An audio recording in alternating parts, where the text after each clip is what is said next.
hoje nos pôde falar um pouco sobre a jornada heróica da alma e a individuação. Antes de compartilhar com vocês alguns slides, eu já queria trazer esse aspecto de que, principalmente a individuação, mas também falar da jornada heróica, do que significa, acaba tendo várias formas, várias perspectivas de se movimentar sobre esse tema.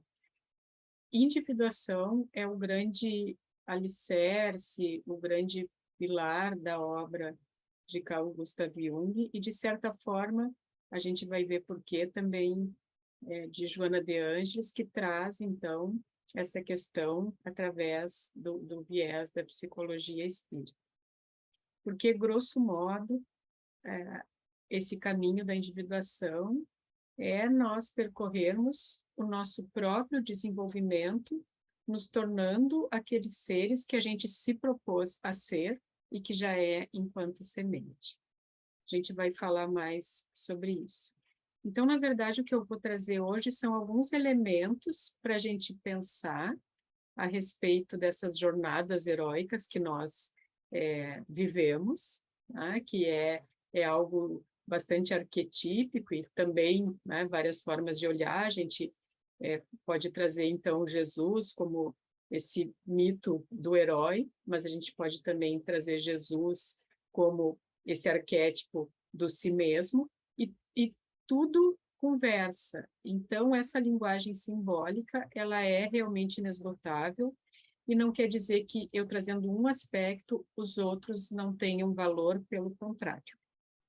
A partir daí, eu vou trazer citações para a gente conversar de Jung e de alguns autores que trabalham na linha junguiana, mescladas com citações da Joana de Ângeles, mas já trago para vocês que toda a obra dela acaba falando de individuação, porque é, de alguma maneira, um autodescobrimento. Então, além do Em Busca da Verdade e Psicologia da Gratidão, que trazem alguns aspectos, qualquer livro que a gente pega tem uma forma de olhar para isso. Tá? Então, realmente é um assunto inesgotável, encantador. Eu vou aqui compartilhar, então. E a partir do que eu vou trazendo, vocês vão, então, conseguindo elementos para se movimentar. Né? A primeira questão é de onde saiu, né, a jornada heróica da alma, e a gente tem muito isso ligado a Joseph Campbell, a partir do livro dele, O Herói das Mil Faces. O Campbell estudou muito a obra junguiana, né, outras obras também, tem uma estreita relação direta com a psicologia analítica, e é a partir daí que se fala, então, na jornada do herói, o que já existia antes, né? Dentro dos mitos, a gente sempre tem essa dinâmica, cada um dentro de uma perspectiva, mas é a partir daí que se ficou conhecendo mais sobre esse aspecto mais estruturado, a partir do Herói das Mil Faces. Ali são outros livros que também Campbell escreveu. O Poder do Mito também é bastante conhecido. Tem uma entrevista, né, que Campbell dá junto com George Lucas, né, porque também toda essa trilogia do Star Wars está baseada na jornada do herói. O que a gente, nesse momento, não vai se ocupar de avaliar cada personagem, mas ali a gente tem todos esses personagens que são, de alguma maneira, partes nossas. Né? A gente tem a questão da sombra ali no Darth Vader, a gente tem a questão do velho sábio, do mentor, então assim a gente pode ir reconhecendo esses personagens. A gente tem a questão da partida, né? Do retorno, das provações, e assim vai se dando essa jornada do herói.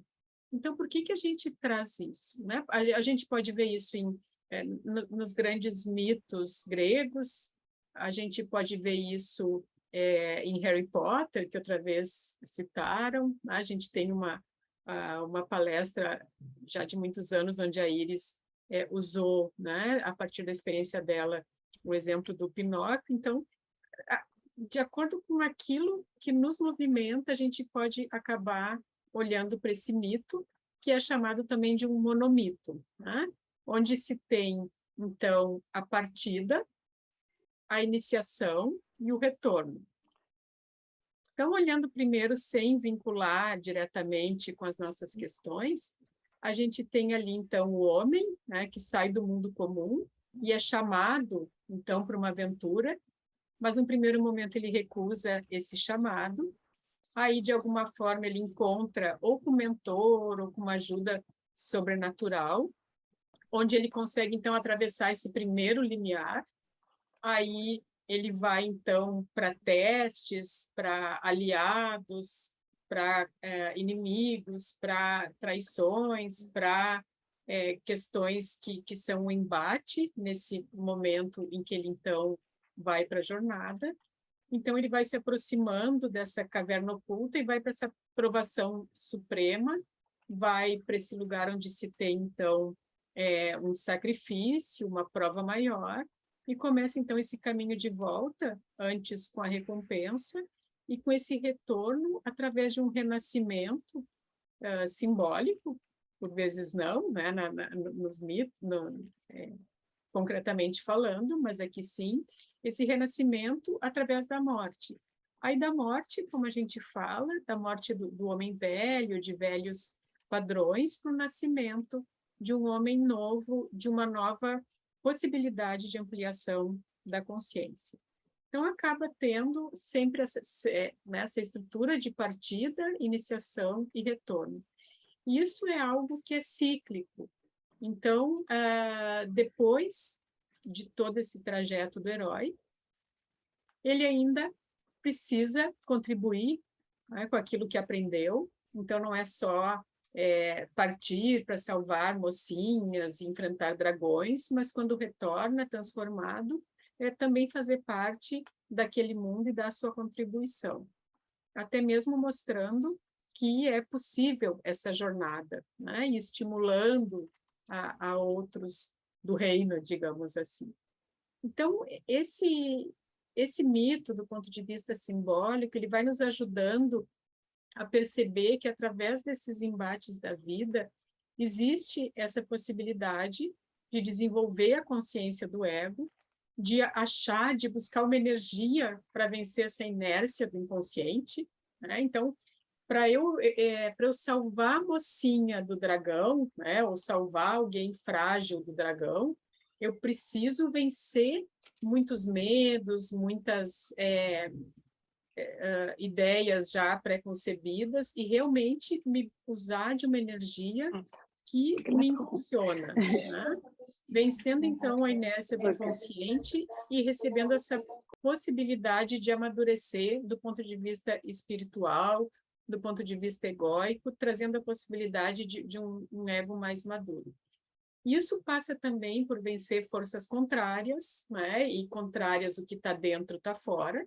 Então, a gente vai olhar isso no mundo, mas são questões nossas, quando a gente fala do ponto de vista psicológico, porque essa jornada do herói, apesar de se dar também no mundo, né? Ela se dá no nosso mundo interno simultaneamente, ao menos assim deve ser, e também questões como enfrentar inflações, né? Quando o herói se acha muito além da sua força, já que todo herói é filho de um deus com um mortal, né? A gente tem isso na mitologia grega.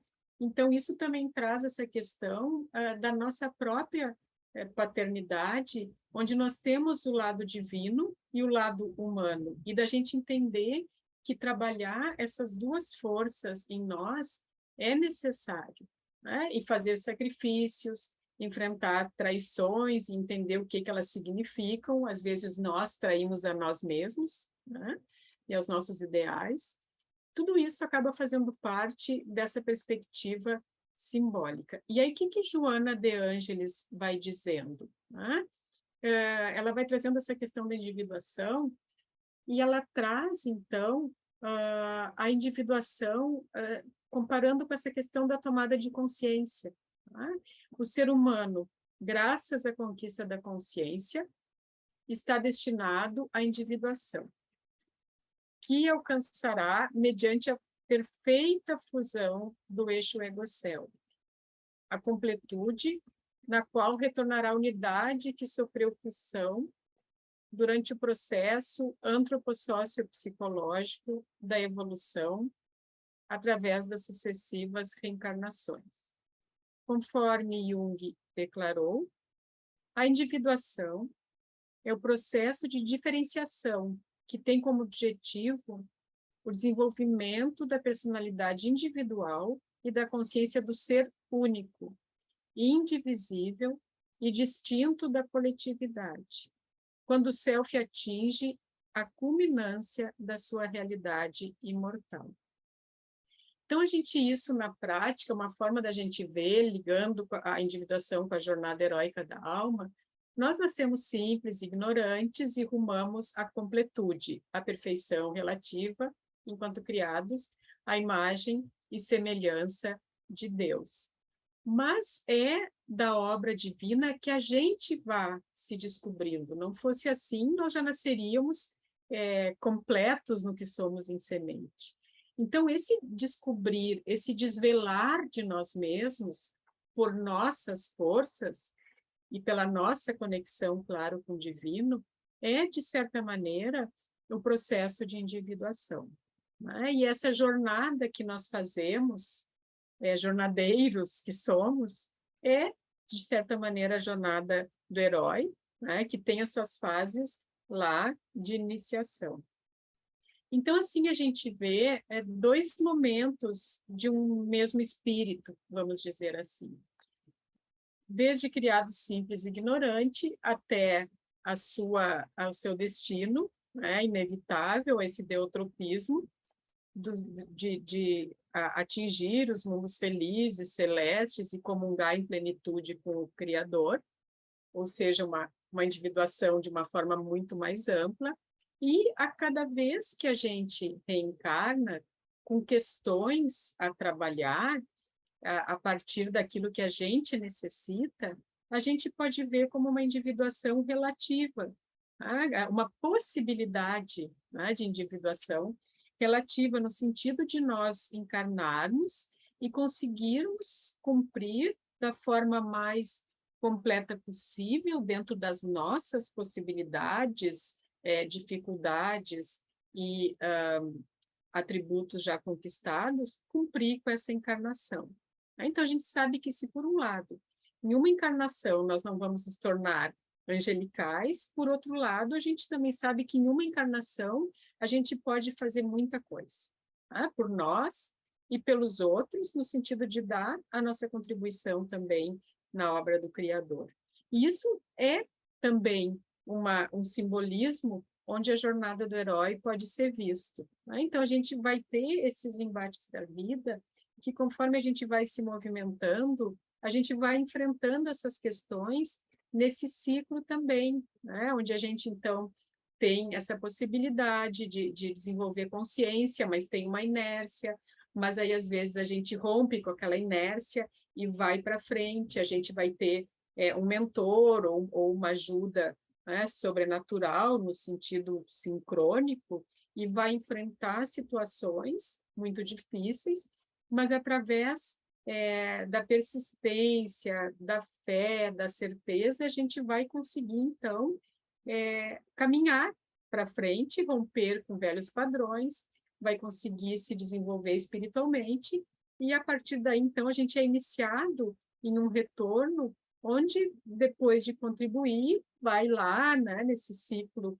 por enquanto, infindável nosso, né, de ir descobrindo, desvelando essas partes que já são nossas, mas que a gente tem que descobrir, reparando quando necessário, descobrindo, tirando o véu quando necessário, tudo no seu tempo. E aí o Jung vai trazendo que o processo de individuação, ou seja, nós nos tornarmos quem na verdade nós somos, né? Não quem os outros querem que a gente seja, nem o que nós somos devido às nossas experiências de pai e mãe, paternas, né, e maternas, mas sim quem nós somos em essência, né? Isso tudo leva um tempo, porque nesse trabalho, e isso, claro, não é tão matemático assim, né, mas só do ponto de vista estrutural para a gente pensar, nesse trabalho de autodescobrimento, a gente vai, então, se deparando com essas questões de olhar para os complexos materno e paterno, depois que a gente consegue entender melhor essas dinâmicas, a gente, então, vai partindo para essas questões, e isso não é depois, porque acaba sendo simultâneo, né? A gente tem essas questões de confronto com a sombra, né? Com essas partes que a gente não reconhece em nós. A gente vai tendo também essa necessidade de romper com padrões coletivos, que por muitas vezes a gente não percebe. Então, depois que a gente tem todo um trabalho e dá uma respirada, a gente, por vezes, se dá conta que está suprindo demandas que nem nossas são na intimidade, mas sim que vem lá do coletivo e de uma expectativa que nós inconscientemente tentamos suprir. A gente tem o embate com a ânima e com o ânimos, o reconhecimento e a integração. Então, o caminho é longo, né? Nesse autodescobrimento. O que a gente pode fazer, apesar de não serem, na essência mesmo, assim, sinônimos, mas a gente pode fazer uma comparação muito tranquila com a reforma íntima, né? Mas no processo de individuação, então, voltando aqui, o Jung diz que tem dois aspectos principais. Por um lado, é um processo inteiro e subjetivo de integração. Eu integrar as minhas partes. Mas, por outro, é um processo indispensável de relacionamento. Um não pode existir sem o outro. Mesmo que ora um, ora outro predomine. Isso eu acho bem importante a gente ir percebendo, né, gente? A esse aspecto duplo correspondem dois perigos típicos.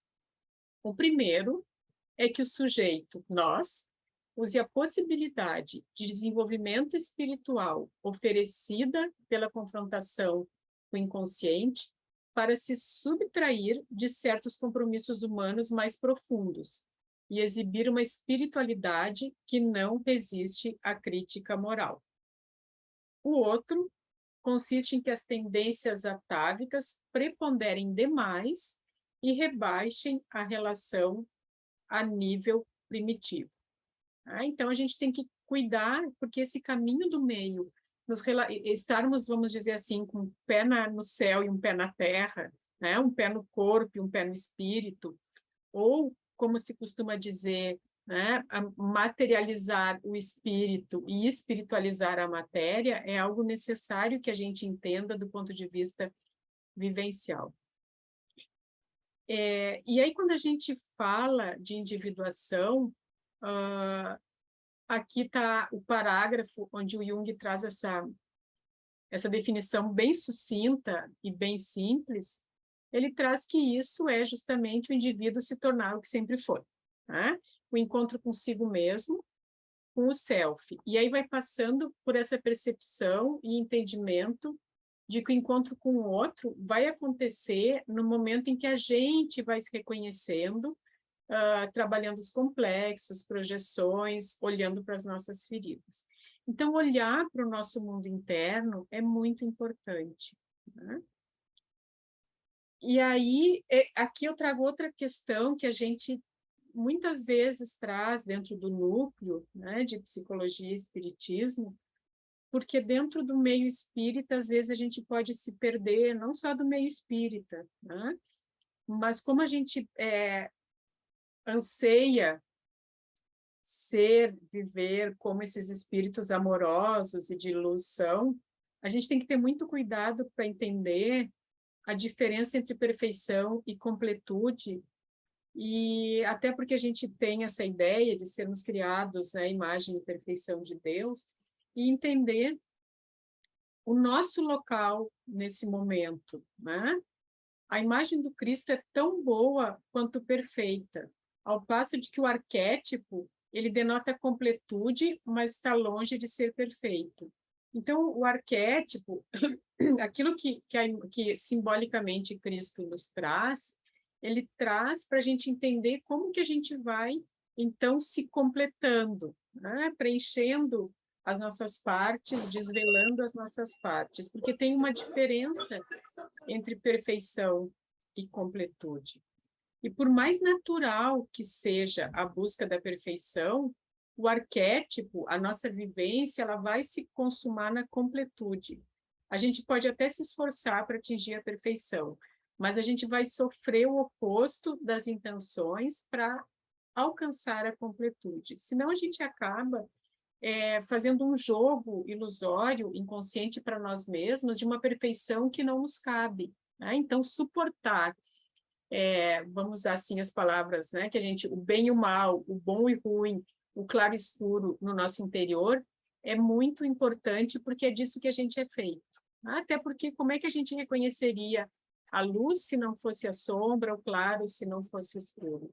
Então, a gente precisa sair desse grau de ingenuidade que muitas vezes também nós estamos absortos. E aí a Von Franz, em uma entrevista, ela fala, então, sobre esse grande mistério da vida humana, né? E ela traz que o grande mistério da vida humana é a tomada de consciência.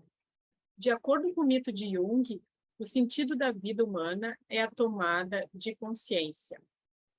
A Von Franz diz, Marie-Louise Von Franz, que é uma analista junguiana, estamos aqui na Terra para tomar consciência. A gente tem, né, que a lei de Deus está escrita na consciência. A gente sabe que é consciência de self, não de ego, né, consciência espiritual. Nós temos, em momentos da obra de Joana, o que também é corroborado, na verdade, até vem antes, desculpa, por André Luiz, que nós somos energia pensante, né? Então, nós somos, basicamente, a nossa consciência enquanto consciência de self. Então, a gente veio aqui na Terra para ampliar, para desvelar e para trazer completude a essa consciência que, de uma forma ou de outra, somos nós próprios, espíritos imortais, que somos essa energia consciencial que anseia e que, ao mesmo tempo, já está absorta, imersa na consciência cósmica, por mais que não a sinta na sua plenitude, né? E aí, em Aion, o Jung diz que a consciência foi produzida. Olha, em Aion, época em que a gente ainda não tinha oficialmente os escritos de Jung, que hoje em dia, através da Fundação Philemon, do Sonu Shamdasani, já há vários anos a gente tem em mãos, né, com permissão da família, onde ele fala mais abertamente em questões reencarnatórias, de vida pós-morte, mas antes disso, quando ele ainda se posicionava dentro de uma academia mais menos flexível do que a gente sabe que hoje ele tinha nos escritos dele, ele diz que a consciência foi produzida com a finalidade de reconhecer que a sua existência provém de uma unidade superior e a necessidade de considerar atentamente essa fonte, cujas determinações ela deve executar de modo inteligente e responsável, proporcionando um grau ótimo de vida e desenvolvimento à psique em sua totalidade. Então, vejam como tudo vai... a gente vai falando da mesma coisa, né? por falas diferentes. E a Marion Woodman, quando chega nessa jornada do herói, esses embates da vida, essas provas, né? Esses animais mitológicos para matar, essas guerras para guerrear, do ponto de vista sempre da jornada do herói, né? É difícil, né? Porque acabam sendo fases de transição. E a Marion Woodman, ela traz, então, essa questão, quando ela está falando de tomada de consciência e de, enfim, sair de questões mais imaturas e se perceber de uma forma mais completa, ela traz que as transições são um inferno, né? E que a sabedoria dessas dimensões é exatamente aquilo de que precisamos para a nossa própria totalidade. Ela deixa perfeitamente claro o que é real e o que é ilusório. desbasta camadas e mais camadas de falso orgulho, torna-nos humanos. Então, nessas provas que a vida traz, que nós precisamos, então, acionar o nosso herói interno, elas são difíceis, são, por vezes, vistas por nós, enquanto lentes do ego, como intransponíveis. Não vou conseguir, isso não é para mim, é maior do que as minhas forças. Mas se a gente se atira, no sentido de não ingenuamente, mas de enfrenta a vida, paga o preço por estar nela, confia, e de uma forma, claro, com uma fé raciocinada, fundamentada, sem se diminuir, mas também sem se colocar acima das suas forças, a gente enfrenta. As dificuldades são muitas, mas a chance de que a gente se torne mais completo e vá perdendo essas camadas, não só de um falso orgulho que nós temos muito, apesar de, por vezes, a gente não perceber, né? Mas vai perdendo também essa ilusão de que nós não conseguimos, né? Essa vontade de ficar deitadinho no colo da grande mãe, só recebendo, sem dar. E quando a gente consegue, a gente percebe que tem essa força interior, que tem esse herói interno. E esse herói interno, ele também é o nosso self falando. Então, a forma de nós vermos o que simboliza o herói, ela não é uma só, né? Mas ela traz essa vivência de conseguir se impulsionar na vida, apesar das adversidades. E, mesmo assim, ter cuidado com as armadilhas, né? A gente pode ir lembrando aí até dos contos de fada e dos heróis mitológicos e de filmes como esse, né? Como o Star Wars, que é o mais icônico dentro da jornada do herói, mas mesmo outros, né? O Senhor dos Anéis, enfim, como isso acontece, né? Então, é muito interessante. E o que acontece, isso aqui é uma citação do Jung, né? Tá Hoffmann ali, que é um livro de citações, é que a gente não quer sair, né, desse lugar acomodado. E a gente quer ter certeza, mas não dúvida, resultados e não experiência, e não percebemos que as certezas só surgem através das dúvidas, e os resultados através da experiência. Aqui ao lado tem duas citações do Jung, que eu compartilho com vocês mais para o final do nosso encontro. Eu estou com os livros aqui, que também traz, nenhuma delas é extensa, mas que traz uma visão muito interessante dessas questões que a gente está conversando hoje. Isso aqui eu trago como algo para provocar, né? Provocar nós espíritas, a nós que somos, né? Falo por mim, acredito que vocês, se não todos, a maioria, muito encantados com a religiosidade, para que a gente tenha um cuidado, né?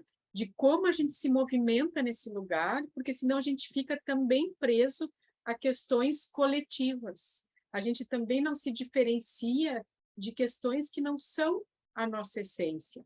Não que a gente não possa e não deva comungar com tudo isso, né? Olha o que o Edinger diz, que também, né, trabalha, é um analista junguiano e trabalha, ele tem o ego e arquétipo, a criação da consciência, acho que também é dele, e trabalha numa linha que eu gosto, acho muito interessante, né? Ele não é espírita, né?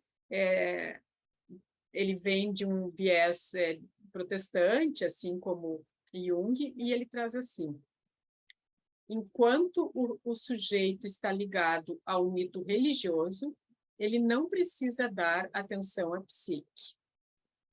O sujeito tem uma relação com a imagem de Deus projetada.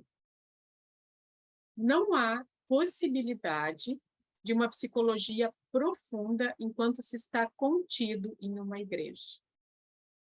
Enquanto o inconsciente coletivo estiver preso, por assim dizer, ao simbolismo de uma estrutura dogmática específica e concreta, não existe a possibilidade de experienciá-lo de maneira empírica e individual.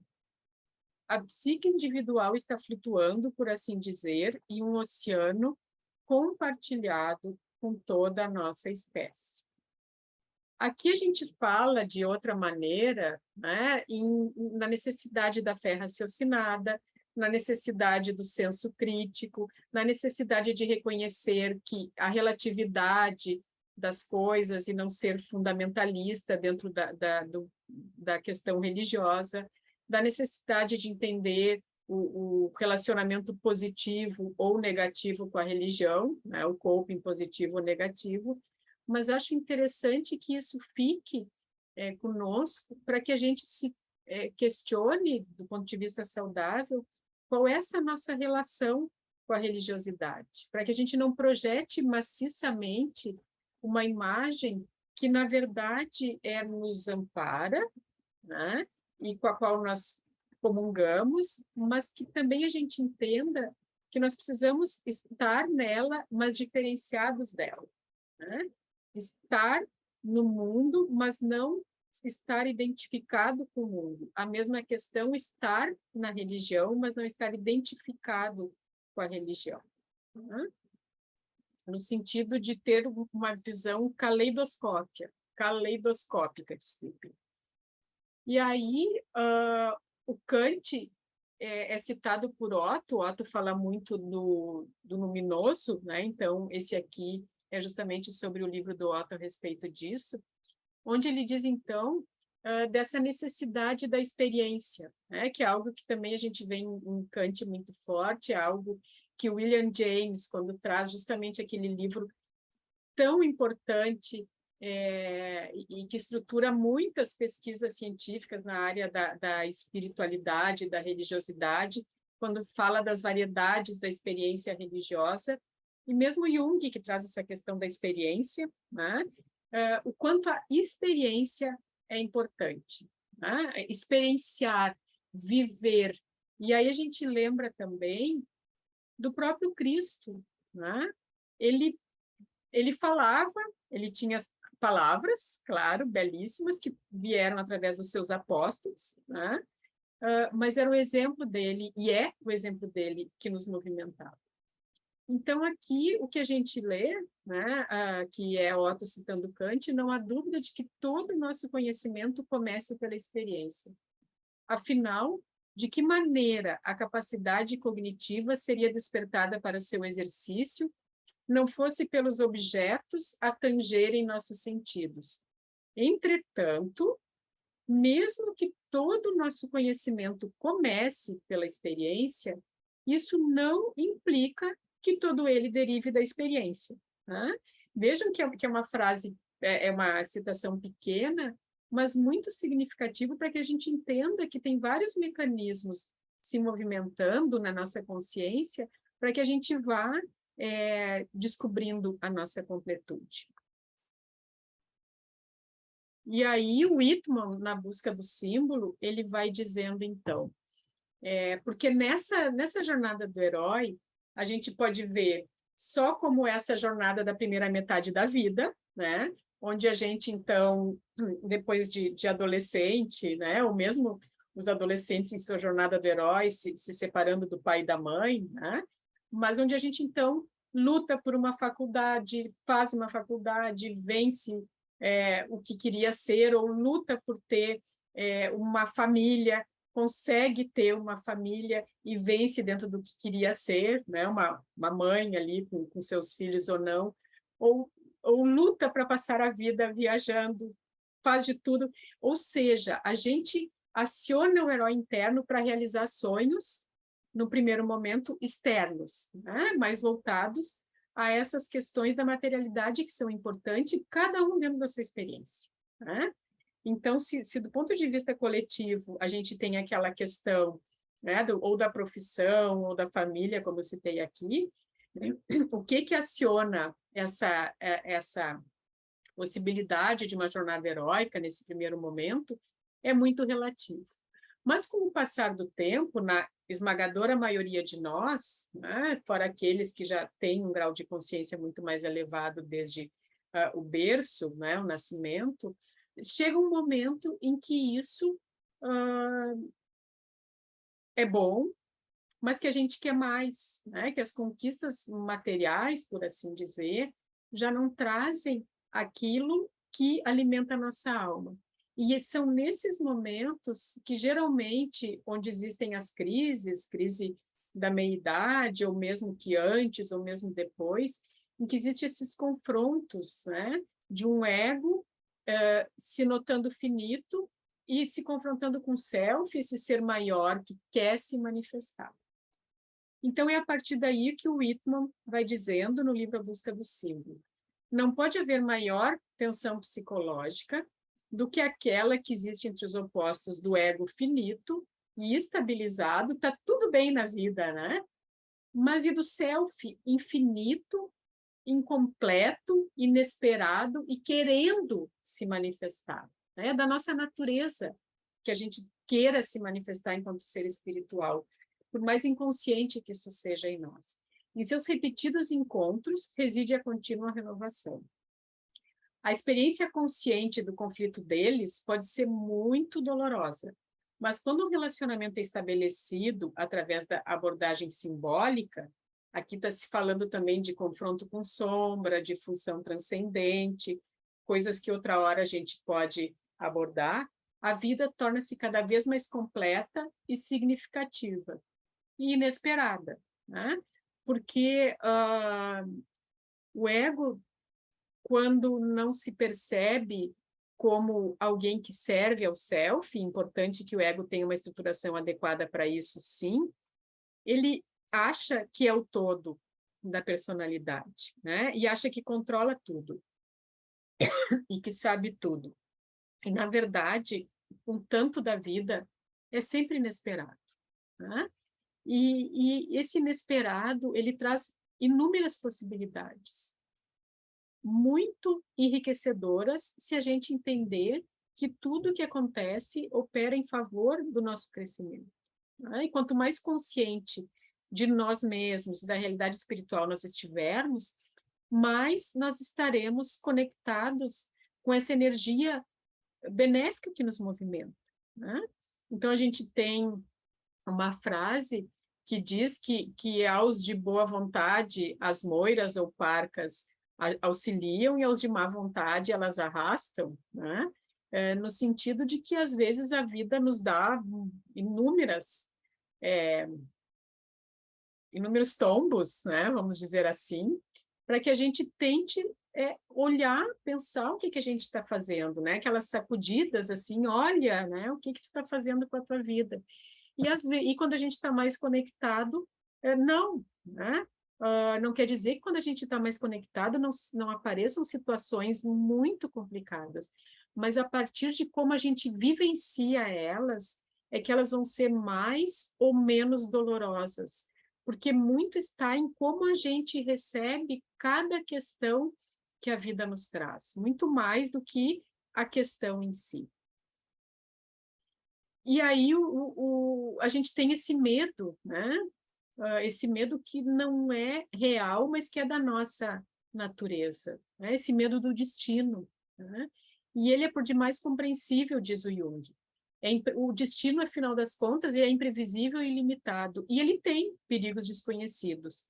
E a hesitação do neurótico, que, né, somos nós, pessoas divididas, procurando não sermos cindidos e nos tornarmos uma unidade, né? Tornarmos um indivíduo indivisível, integral, quando a gente fala, daí lembrando de Jesus, o homem integral.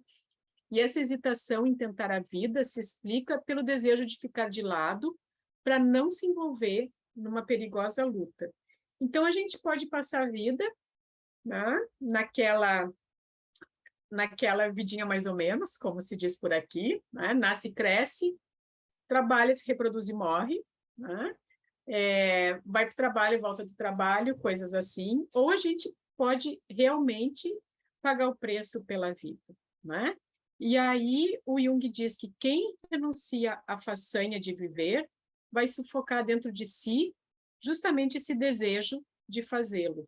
E aí comete, portanto, né, palavras do Jung, uma espécie de suicídio parcial. A gente deixa de viver aquilo que está destinado para nós, que nós mesmos pedimos e que nós mesmos somos, né? Quando a gente vai pensando lá no James Hillman, no Código do Ser, quando fala da semente do carvalho, que nós já somos em potência essa árvore enorme, frondosa, forte, majestosa, maravilhosa, todos nós somos, né? Então, a gente acaba renunciando a nós mesmos. A gente tem, então, esse aqui é do... Só um minutinho, gente, vai só um pouquinho. Então, a gente tem aqui, no livro vermelho, né, no Liber Secundus, a gente tem, então, essa citação do Jung, que dizia assim, o livro vermelho, né, foi publicado bem depois, né, da gente ter as obras compiladas, e era, né, contar rapidamente aqui, resumidamente, para quem não tem familiaridade, faz parte de uma época em que Jung teve o que se chama confronto com o inconsciente. Então, através da imaginação ativa, através desses diálogos internos, ele se deixava levar e conhecer a si mesmo. Né? Também é outro assunto muito interessante, todo esse trabalho do livro vermelho e dos livros negros depois, assim como a correlação com as questões espirituais que hoje em dia a gente abertamente pode, dentro do que a gente acredita, trazer também alguma visão nesse sentido, não negando as questões ligadas à imaginação ativa, né? Porque as coisas podem existir ao mesmo momento. Tá?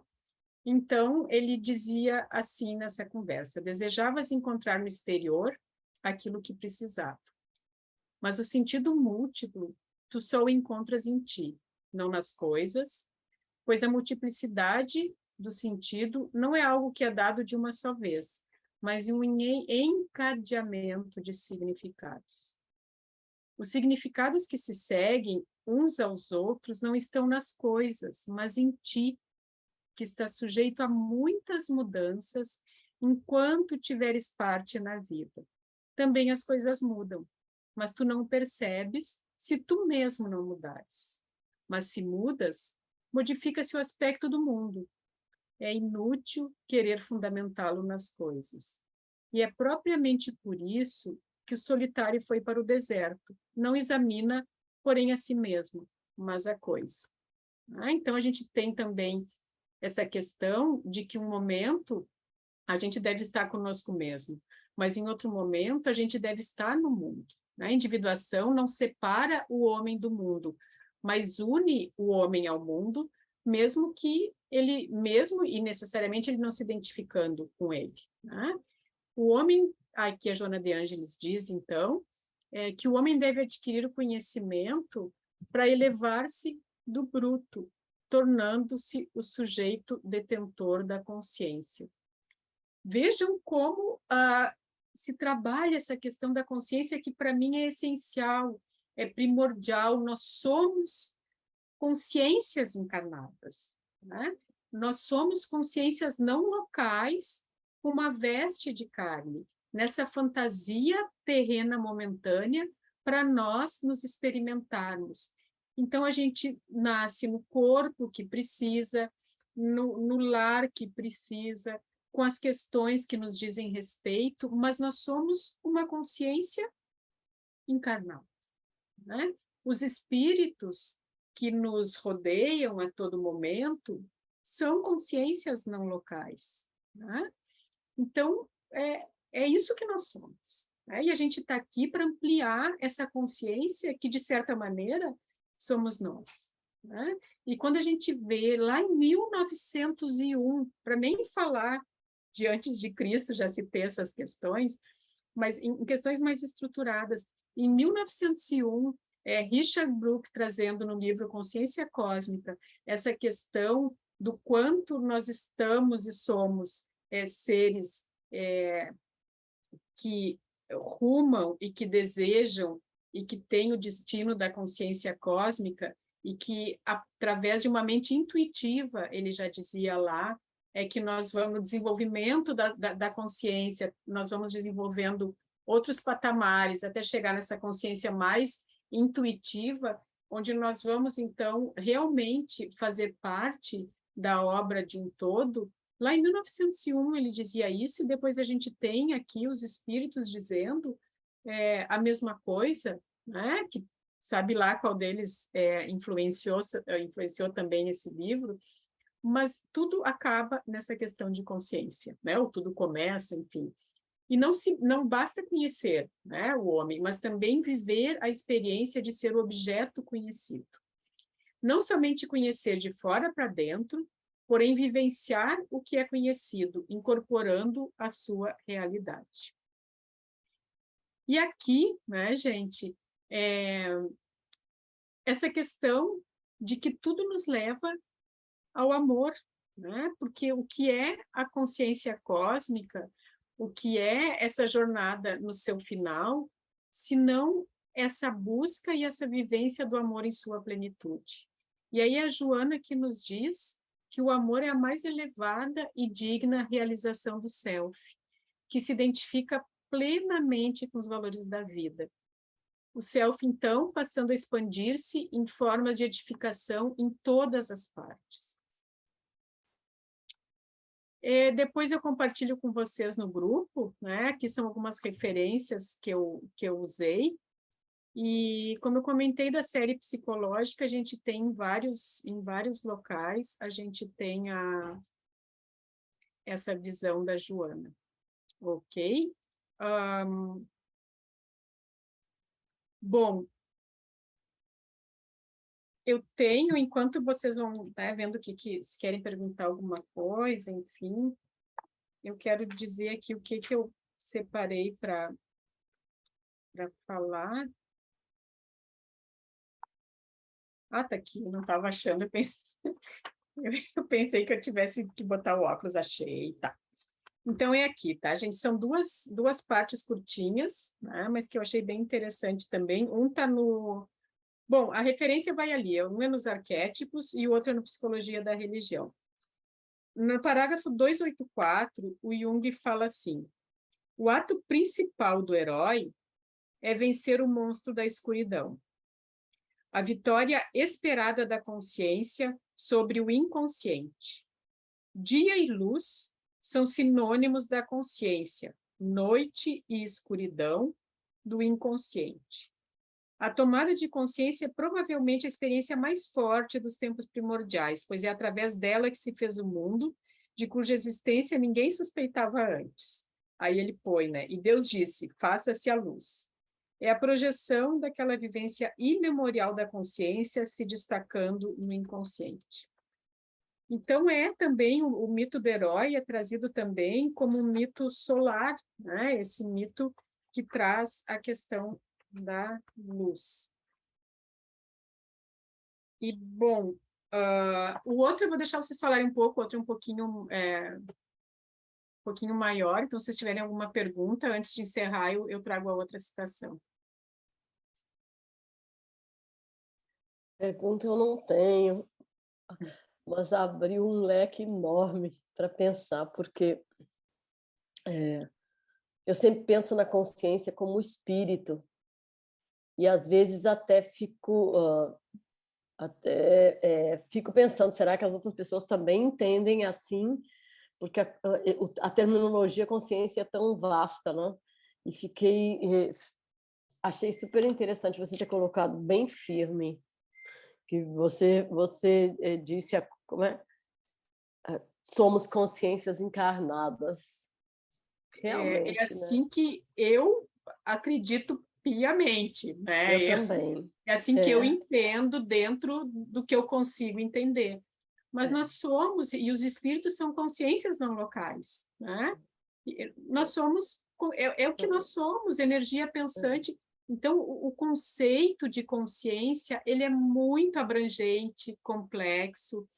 A consciência de ego, né? A gente tem que ter muito cuidado quando a gente estuda a parte da Joana de Ângeles, que é muito diferente de consciência em si, né? Porque é só aquilo que o ego está conseguindo perceber, mas é um assunto que me encanta. E ao Emmanuel também, que vocês vão ouvir, né, daqui a um tempo, então. Obrigada, achei sensacional. E outra coisa, se eu posso ainda, antes de passar para a Cleide, muito importante o que você falou, acho, agora eu esqueci de anotar aqui quem era o autor que você citou, que falou sobre a religião e a espiritualidade, né? E ele, que você disse que ele era luterano, que ele é acho que ele falou no sentido da religião institucionalizada, né? A religião É, é o, como igreja, e é o acho que nós... Edward Edinger. Hum? Edward Edinger. Eu botei ali Ah, no chatzinho. depois eu vou olhar no slide e vou É anotar, isso. não dava tempo. E é muito interessante porque o Jung também, né? Ele é de uma família de protestantes, enfim, de religiosos, né? Então a questão aqui não é o protestante ou não, eu só trouxe o viés deles, mas somos nós que nos encantamos pela religiosidade em si, o quanto a gente tem que ter esse cuidado, porque é encantador, né? É encantador, mas ter esse cuidado de não perder o juízo crítico, né? De entender que a gente precisa questionar, que a gente precisa olhar as entranhas, os meandros, porque não é o dogma que vai nos conectar com o Criador, é a vivência, né? Então, é algo que é natural, mas que às vezes a gente está tão fascinado, não no sentido espiritual de fascinação, que às vezes a gente se deixa levar, né? E aquilo fica algo fundamentalista, né? Sim, e aí incorpora quase como uma rigidez dentro do ser, né? É, Mas eu acho que aí a diferença entre a religião, espiritualidade e a religiosidade que a gente falaria seria essa busca de Deus, né? E o sim. dogma aí não teria lugar, onde a dogma, a igreja aprisionante, onde a espiritualidade, a libertação. Acho que é pelo menos assim que eu entendo. A igreja, como ela traz o dogma, ela aprisiona mesmo o ser, porque ele fica acomodado ali naquilo que ele acredita, naquele mundinho pequeno, e não consegue ver além. E a realidade divina, ela é muito além, né, das quatro paredes de uma religião. É. E a Mas gente pode ser fundamentalista em tudo, né? Desculpe te interromper, Rejane, não, desculpe. não. Estamos Porque trocando ideias, né? a gente pode ser cientista fundamentalista, né? Espírita fundamentalista. Então, a gente tem que cuidar, né, isso e ter essa fluidez, não ter rigidez. Não é concordar ou não é questionar o tempo inteiro, mas é ter esse olhar aberto para realmente conversar com a vida, né? E isso é importante. Eu vou passar para a Cleide, eu tenho uma pergunta, mas deixa ela primeiro. Eu achei muito, muito bom, interessantíssimo o estudo de hoje. Obrigada, Guadalupe. A gente pode ter tantas perguntas na cabeça, mas vamos ficar só com uma. Esses conhecimentos que você nos traz hoje, por exemplo, eles se aplicam também no meu momento que eu não estou no plano material, os espíritos desencarnados. A gente pode vê-los também nessas mesmas instâncias, ver nos mesmos infernos que você citou. A consciência deles é mais clara do que a nossa. Sabe, o Jung tem uma frase que ele diz, que eu adoro, né? Onde você for, você vai carregar a si mesmo, né? Então, esse é o resumo, né, Cleide? Mas assim, Okay. Claro que aqui a gente tem a bênção do esquecimento de muitas coisas, e mesmo quando a gente desencarna, continua, né, só lembrando daquilo que a gente consegue suportar, porque a obra divina é sempre misericordiosa, mas o fato é que quando a gente desencarna, a gente perde o corpo físico, né, mas continua com a mesma realidade, e a nossa consciência vai se ampliando conforme a gente pode, no bom sentido, né, de perceber mais coisas, mas a gente também vai se dando conta, né, de muita coisa que fez e fez errado. Então, quando a gente desencarna, como a gente disse, somos nós e a nossa consciência. Por isso, tantos irmãos sofredores que não se perceberam da dinâmica da vida física e quando desencarnam e se dão conta que a vida continua e veem, né, como se equivocaram. Assim como todos nós, né, de uma forma ou de outra, a gente vai se deparar com as nossas, colher nossos louros, mas também, né, com os nossos equívocos. Então, a partir daí, quando a gente desencarna, nós somos o que pensamos da mesma forma, né? Sem essa contenção que a gente tem aqui. E o nosso ego, né, respondendo aí psicologicamente, ele é relativizado para essa nova vivência. Então, quando eu desencarno, eu vou ter todo o meu aparato psíquico, né? Eu, hoje Guadalupe, mas tudo, né, que eu já fui vai estar ali, só que relativizado para o meu novo momento vivencial, né? Então, se eu vou ficar me debatendo no umbral por 8 anos, né? Ou se eu vou ficar mais, ou se eu vou ficar menos. Isso depende muito da dinâmica de cada um, mas não é assim, a gente desencarna e puf, né? Não, né? É algo que vai se relativizar para a nossa própria vivência. Então, é muito relativo, né? A gente vai ter o Chico Xavier, né? E vai ter pessoas que se equivocam o tempo inteiro aqui, irmãos nossos, né? Que vão ficar, mesmo talvez em ovoide até hoje, enfim, tem de tudo, mas nós ficamos com o ego relativizado, com todo o aparato psíquico relativizado, não ficamos sem ego, né? Por quê? Só tentando esclarecer isso, o self é o espírito imortal. Então, self, eu também sou agora, né? Mas o self, e eu estou aqui, né, falando através da minha vivência egóica, mas o self é o espírito imortal, é a centelha divina que me habita, e é o centro e a totalidade da psique. Então, por que eu estou dizendo isso? Porque às vezes pode ter a confusão, mas se quando desencarna é espírito, como é que tem ego se self é igual a espírito? Sim, self é igual a espírito, mas aí a gente está falando, né, o self, ele por si só, a definição, né, ela já é paradoxal, né, porque ela é o centro e a totalidade da psique e também é o espírito imortal, né? Então, eu sou espírito, mas eu vou ter um ego relativizado, né? E o self, que é centro e totalidade da psique, vai continuar a existir. Entenderam? Não sei se eu fui claro, se... porque são coisas mais complexas. Sim, assim. Sim, mas outra hora a gente continua falando disso, mas muito obrigada, Deus. É porque eu tenho a impressão que a gente... já ouvi dizer isso, que quando a gente morre, a gente não tem mais as máscaras, porque aqui a gente põe uma máscara, aqui as pessoas não nos conhecem por dentro. E no mundo espiritual, você não pode colocar uma máscara, porque a gente se torna quase que visível para todos. E aí eu pensei essa questão de consciência que você estava falando. Então, então o espírito tem uma consciência muito mais ampliada do que nós temos. Aí eu fiquei meio confusa. Não deixa de ser, mas olha só, eu estou aqui na Mergs agora, né? Que é no Ernesto Miller, que é o nosso centro espírita. Uhum. Deve ter muitos irmãos aqui junto, né? Alguns que vieram para o atendimento, alguns que são da equipe espiritual, tem de tudo, né? Eu não estou enxergando nenhum. Eu não tenho mediunidade ostensiva, né? Mas eles, de acordo com a capacidade espiritual deles, eles estão me enxergando ou exatamente como eu sou, ou transparente, né? No sentido de enxergar toda a minha dinâmica. Então, isso é a mesma coisa no mundo espiritual. Sim, agora a gente já é transparente, porque como é que a gente tem tanto gancho assim de obsessão e coisas assim? Porque tem coisas que a gente nega para nós inconscientemente e que os obsessores conseguem ver.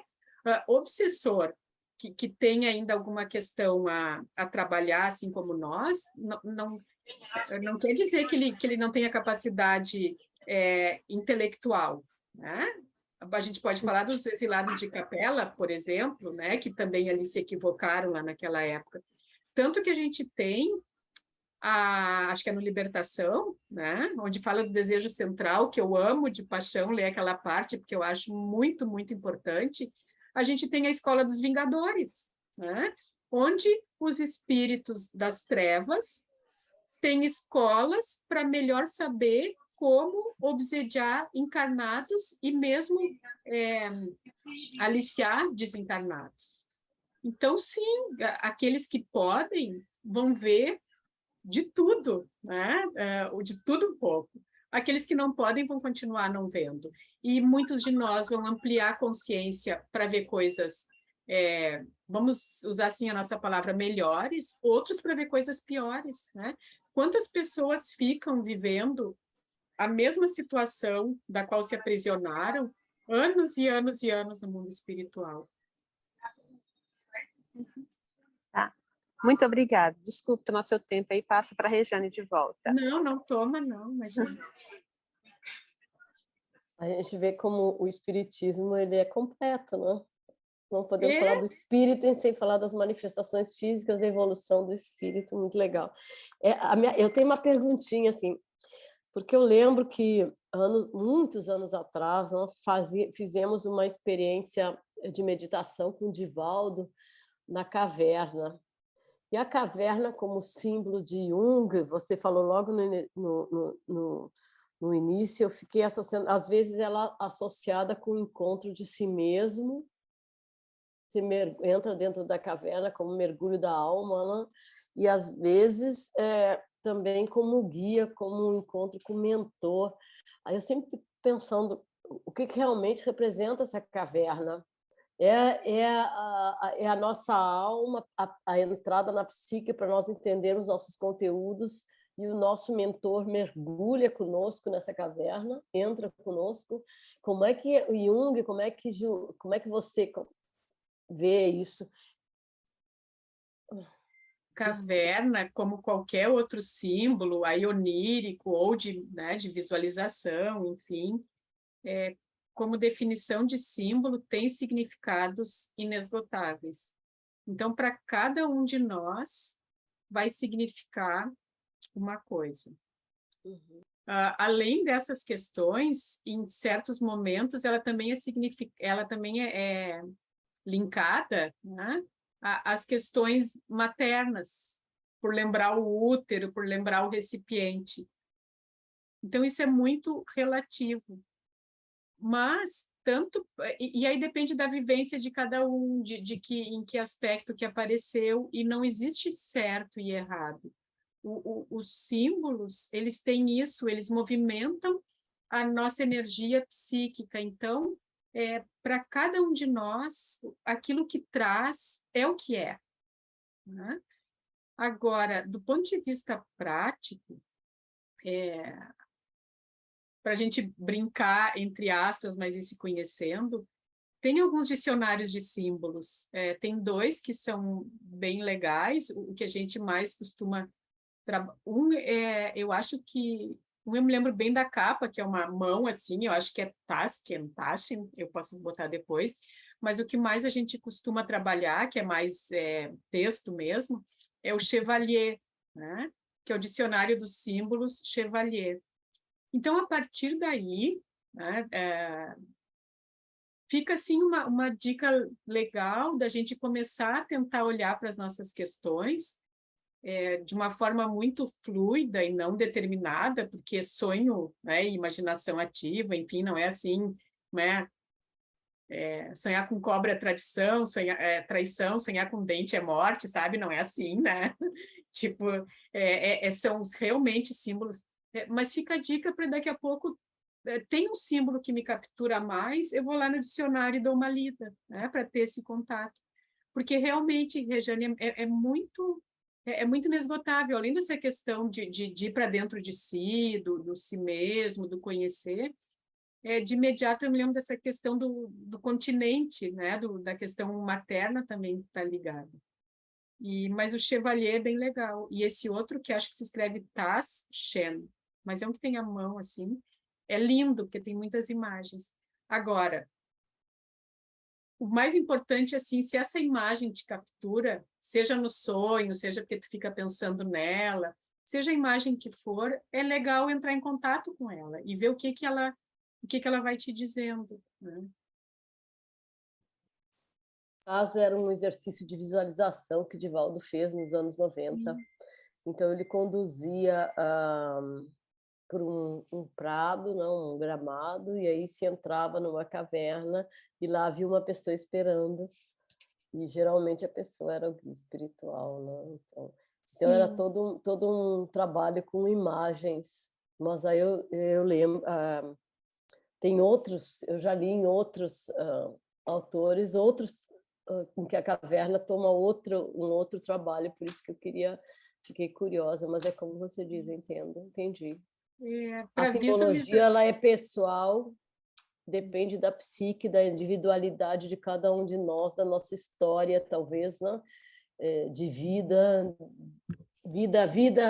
não dessa vida, talvez também das outras vidas que vamos trazendo na nossa... agora as palavras se misturam, porque a gente agora estou usando a consciência como uma consciência objetiva. Tá bom, eu entendi, acho que eu entendi.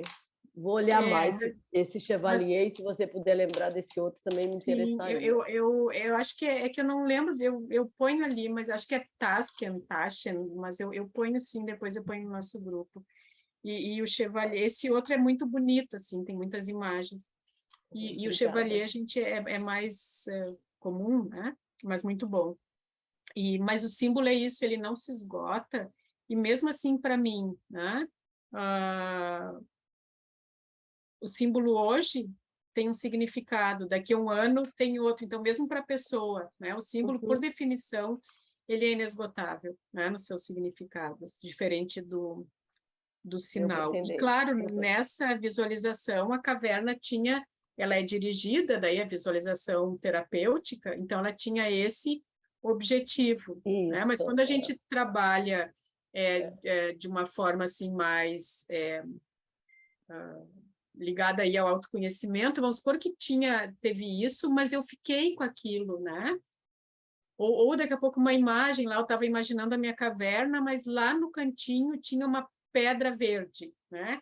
Então, e aquilo me capturou. Então, isso é interessante a gente ver quando algo fica na nossa mente, ver o que está Que ela querendo está dizer, trazendo. né? Entendi. Como Obrigada. uma brincadeira entre aspas, né? Sim. De se ouvir, Como, né? como você disse, os símbolos transmitem, né? E Eles vão também como movimentando a nossa simbologia energia. é informação, Sim. a informação está contida nele, né? A informação da consciência. Ainda tempo ou já estamos atrasados? Foi muito rica a palestra. Que bom que gostaram. Tem tempo. Uhum. E outra coisa que você mencionou que eu acho importante ressaltar para todos nós é que você falou super claro, a individuação é o processo de diferenciação e a gente não se dá conta disso, que nós como espíritos imortais, nós somos uma individualidade, então nós estamos buscando essa individualidade. Achei isso, deu aquele Legal, salto quântico aqui quando você falou, agradeço. legal. Obrigada. E essa individualidade de entender que não tem nada a ver com egoísmo, individualismo. Quanto mais a gente se percebe na nossa unidade, na nossa integridade, no sentido de não estar dissociado, né? Mais a gente consegue olhar com um olho mais amoroso para o nosso irmão, ajudar mais, de forma mais completa. Então, eu acho muito perfeito isso, né? A obra da criação é muito linda. Obrigada. Obrigada. Já passou da hora, né? 12h15. Vocês têm Eu trabalho. posso ler para vocês aqui, para a gente eu não ficar devendo? Ou quer que eu só bote no grupo? Dá tempo? Como você queira. Tá, Depende vou do ler teu aqui tempo. então, senão vou deixar todo mundo curioso. Se quisermos, então esse do Jung, do Psicologia e Religião, que aliás o último parágrafo desse livro é lindo também, né? O último parágrafo é o número 167, mas eu vou ler, é uma parte do parágrafo 140, uma partezinha. Então, ele diz assim: se quisermos imaginar uma pessoa bastante corajosa para se desvencilhar de todas as projeções, devemos pensar, em primeiro lugar, num indivíduo que tenha consciência de possuir uma sombra considerável. Tal homem sobrecarregou-se de novos problemas e conflitos. Converteu-se numa séria tarefa para si mesmo, porque já não pode mais dizer que são os outros que fazem tal ou tal coisa, nem que são eles os culpados e que é preciso combatê-los. Vive na casa do autoconhecimento, da concentração interior. Seja qual for a coisa que ande mal no mundo, esse homem sabe que o mesmo acontece dentro dele. E se aprender a arranjar-se com a própria sombra, já terá feito alguma coisa pelo mundo. Terá conseguido dar resposta, pelo menos, a uma parte ínfima dos enormes problemas que se colocam no presente, boa parte dos quais apresenta tantas dificuldades pelo fato de se acharem como que envenenados por projeções recíprocas. E como poderá ver claramente quem não vê a si mesmo, nem as obscuridades que inconscientemente impregnam todas as suas ações? Jung é algo, né? Então é isso, né, gente? É um trabalho conosco. Quanto mais a gente se olha, mais a gente contribui com aquilo que a gente quer, né? Que é realmente aprender a amar, aprender a servir, mas de uma forma mais genuína, mais completa e mais consciente, né? Então é isso.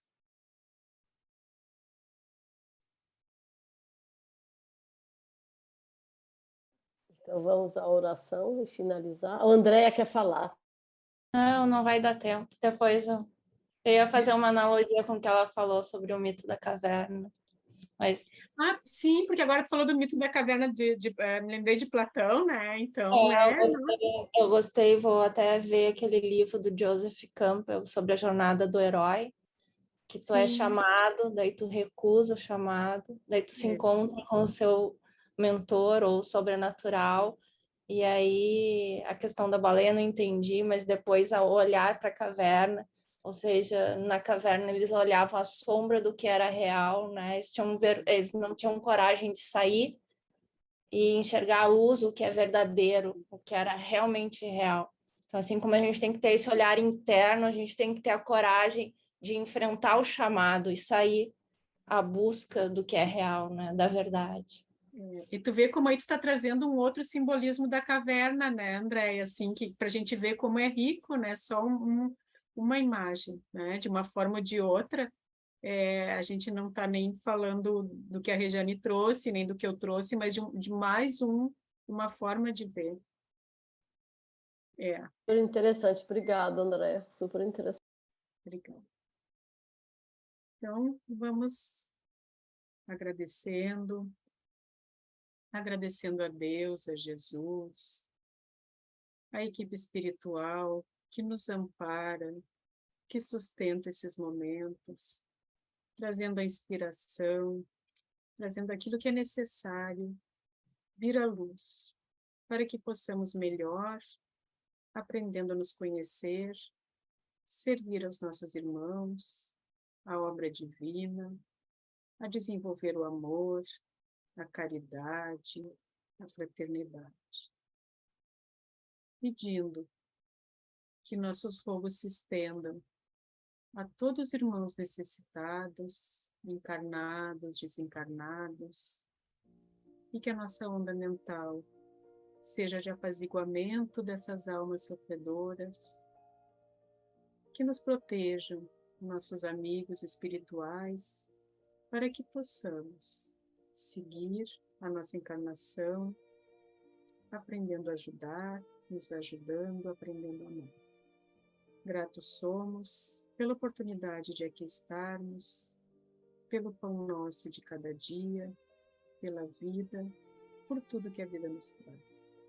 E pedimos dessa forma a proteção divina a todos, o encerramento do nosso encontro no dia de hoje. E que assim seja. Tá. Obrigada pela companhia.